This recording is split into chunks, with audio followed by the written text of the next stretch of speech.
HSBC ने कहा है कि भारतीय कर विभाग ने उसे समन भेजा है। बैंक को आशंका है कि कई देशों से जुड़ी इस जांच में उसके खिलाफ बड़ा जुर्माना लगाया जा सकता है।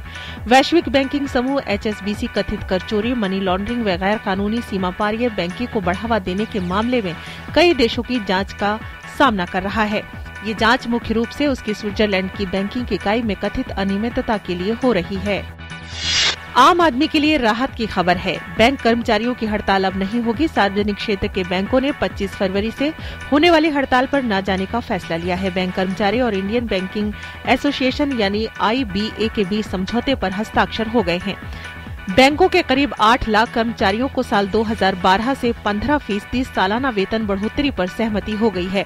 इस कदम से सरकारी खजाने पर 4,725 करोड़ रुपए का बोझ पड़ेगा।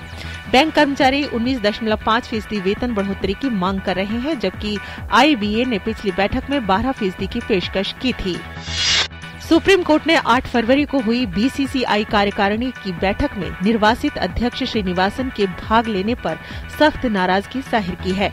अदालत ने कहा कि श्रीनिवासन को इस बैठक में भाग नहीं लेना चाहिए था, क्योंकि इस बात के पुख्ता सबूत है कि बोर्ड में हितों का टकराव है। कुछ समय पहले सुप्रीम कोर्ट ने IPL स्पॉट फिक्सिंग मामले की सुनवाई पर फैसला देते हुए कहा था कि श्रीनिवासन BCCI का अगला चुनाव नहीं लड़ सकते। The energy and resources institute यानी टेरी के महानिदेशक RK पचौरी को दिल्ली की एक अदालत ने 26 फरवरी तक गिरफ्तारी से अंतरिम राहत दे दी है। पचौरी पर एक महिला कर्मी ने यौन उत्पीड़न का आरोप लगाया है।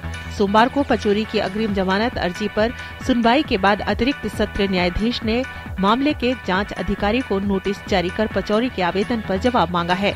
अदालत ने अपने आदेश में आवेदक पचौरी की बीमारी पर रिपोर्ट देने के लिए जांच अधिकारी को नोटिस जारी किया है और उनकी बीमारी संबंधित दस्तावेज के सत्यापन के लिए कहा है। अदालत मामले की आगे की सुनवाई 26 फरवरी को करेगी।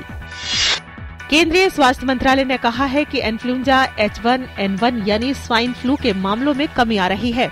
मंत्रालय ने कहा है कि इस बारे में राज्यों को केंद्र की ओर से लगातार सहायता मुहैया कराई जा रही है और इसके साथ ही केंद्र सरकार लोगों में स्वाइन फ्लू के प्रति जागरूकता फैलाने के लिए सभी जरूरी कदम उठा रही है। गौरतलब है कि स्वाइन फ्लू से अब तक 14,000 से ज्यादा मामले सामने आ चुके हैं और करीब 800 से अधिक लोगों की इससे जान जा चुकी है। जम्मू कश्मीर से नवनिर्वाचित राज्यसभा सदस्य गुलाम नबी आजाद को सदन में सोमवार को विपक्ष का नेता घोषित किया गया। कांग्रेस के आजाद तथा पीपुल्स डेमोक्रेटिक पार्टी के मीर मोहम्मद फैयाज और नजीर अहमद लावे एवं बीजेपी के शमशेर सिंह मनहास को नए राज्यसभा के सदस्य के रूप में शपथ दिलाई गई।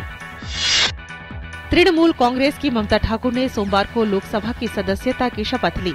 वे पश्चिम बंगाल के बनगांव संसदीय निर्वाचन क्षेत्र से हाल में हुए उपचुनाव में निर्वाचित हुई हैं। दिल्ली विधानसभा का पहला सत्र सोमवार को शुरू हुआ। सत्र की शुरुआत में नवनिर्वाचित विधायकों ने शपथ ली। 70 सदस्यीय विधानसभा में आप के 67 जबकि बीजेपी के 3 विधायक हैं। रामनिवास गोयल को विधानसभा अध्यक्ष जबकि वंदना कुमारी को उपाध्यक्ष चुना गया। मंगलवार को विधानसभा में उपराज्यपाल नजीब जंग का अभिभाषण प्रस्तुत किया जाएगा। गुजरात विधानसभा के बजट सत्र का आगाज काफी हंगामेदार रहा। स्वाइन फ्लू की गूंज सदन में सुनाई दी। विपक्ष के हंगामे के चलते राज्यपाल OP कोहली को अपने अभिभाषण को छोटा करना पड़ा। बहरीन ने भारत के साथ द्विपक्षीय संबंधों खासकर रक्षा, सुरक्षा, आतंक निरोधक अभियान, व्यापार और निवेश को और मजबूत बनाने के प्रति सोमवार को अपनी प्रतिबद्धता दोहराई है। बहरीन के विदेश मंत्री शेख खालिद बिन मोहम्मद अल खलीफा ने प्रधानमंत्री नरेंद्र मोदी से मुलाकात कर उन्हें अपने देश आने का निमंत्रण दिया। उन्होंने कहा कि बहरीन के लोग भारत से भावनात्मक जुड़ाव रखते हैं। शेख अल खलीफा भारत और बहरीन के बीच गठित संयुक्त आयोग की पहली बैठक में हिस्सा लेने के लिए भारत आए हैं। माकपा के संस्थापक नेता VS अच्युतानंद ने पार्टी सम्मेलन के अंतिम सत्र में शिरकत करने के केंद्रीय नेतृत्व के निर्देश का पालन नहीं किया।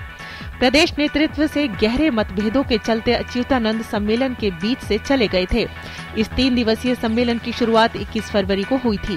पहले ही दिन अच्युतानंद इस सम्मेलन को छोड़कर चले गए थे और फिर उन्होंने इस सम्मेलन का बहिष्कार किया। अच्युतानंदन के कदम को एक गंभीर चूक कहते हुए माकपा पोलित ब्यूरो ने रविवार को उन्हें सम्मेलन के अंतिम सत्र में शिरकत करने का निर्देश दिया था, जिसे उन्होंने नहीं माना।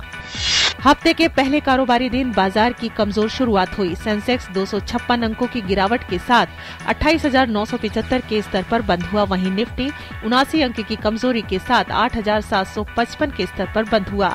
मिड कैप और स्मॉल कैप शेयरों में भी बिकवाली हावी रही।